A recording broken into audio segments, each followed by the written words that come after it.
Salam hörmətli izləyicilər. Bu videoda mən bu maşının motor yağı ilə bağlı bəzi məsələləri sizə çatdırmaq istəyirəm.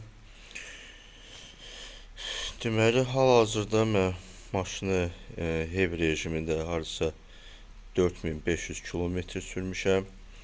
Bunun ilk yağ dəyişməsi mən apkatkadan sonra, yəni 2000 hev kilometrdən sonra dəyişdim.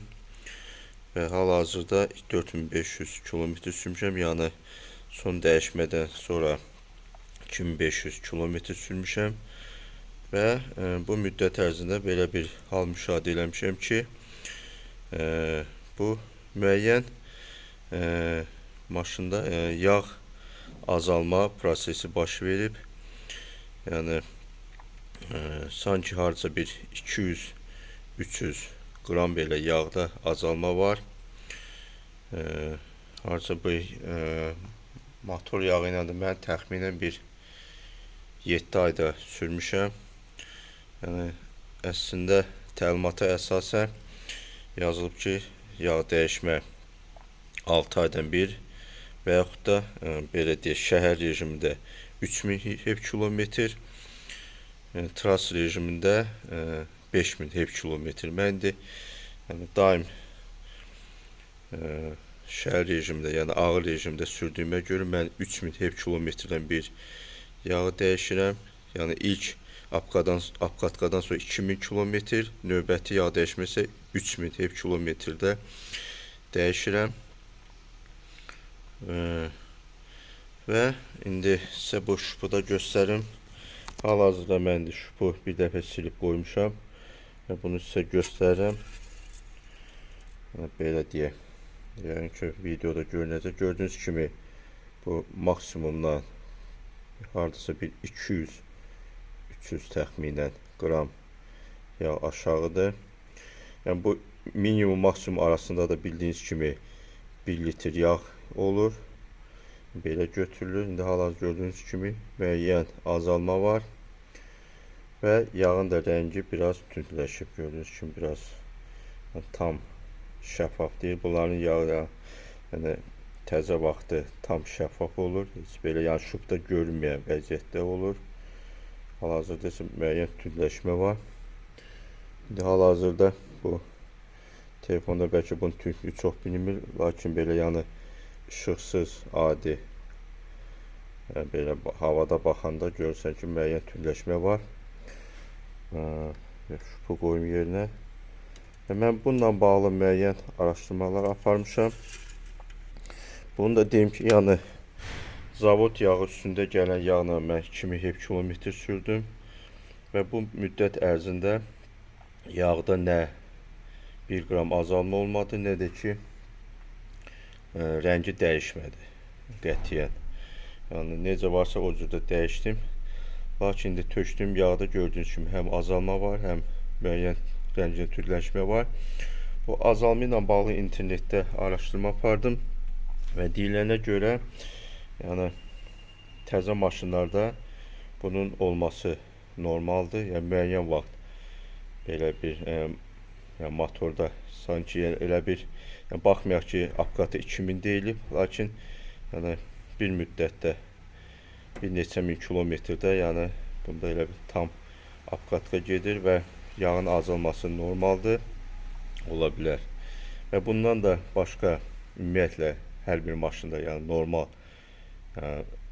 heç bir problemi olmayan maşında da yəni belə götürülür ki 100 litr yanacağa bir 300 millilitr yağ yəni azalma normal sayılır.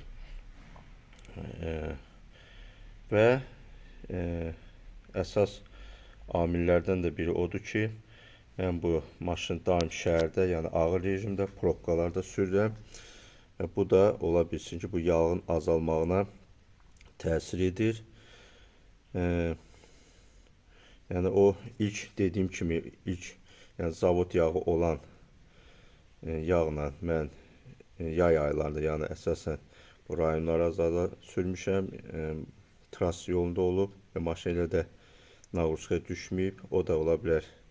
Buna səbəb olub ki, motorda yəni elə bir ağır rejimə düşmədiyinə görə yağ azalma olmayıb, qaralma olmayıb. Lakin bu yağı dəyişəndən sonra daim şəhər rejimində probkalarda sürmüşəm. Bu da ola bilsin ki, təsir eləyib. Və yağın rəngi barədə də biraz araşdırma apardım.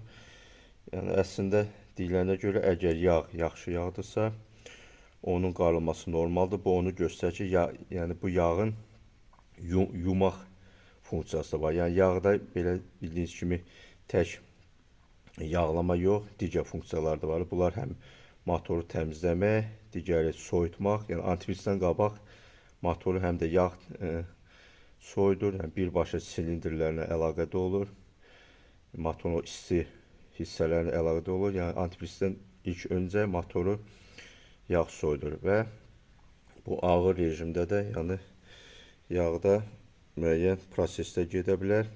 Buna görə yağın bu qaralmağı həm yağın yaxşı olmağını göstərir, həm də onun, belə deyək, həm də yəni azalma normal bir haldır və digər, yəni azalmanın digər səbəbləri də ola bilər. Yəni bəzi yağlarda belə deyək, uçub getmək qabiliyyəti də olur.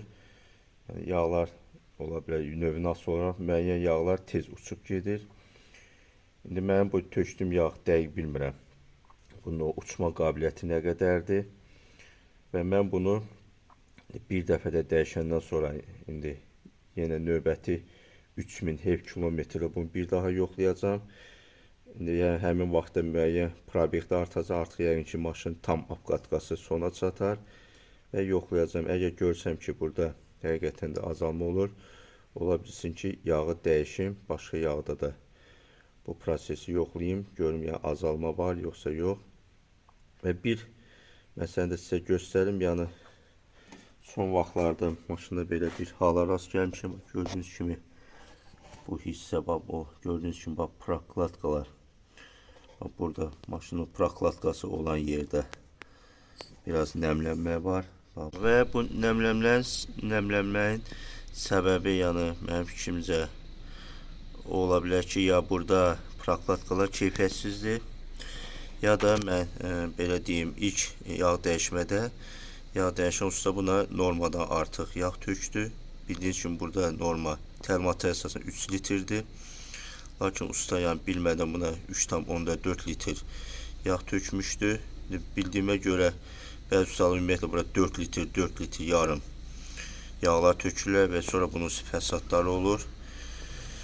Və mən bir müddət bu yağla maşını idarə elədim, harca bir 500 kilometr sürdüm və sonra gedib, yəni bu fəsadlarından qorxdum, gedib həmin o artıq yağı oradan çəkdirdim, 300-400 qram oradan harca çəkdirdim və ola bilər ki, yağ çox olub, buradan prokladkadan çıxardıb, belə bir nəmlənmə olub. Mən bunun salniklərin yerini bilmirəm, bəlkə də salniklərdən də haradansa buraxıb.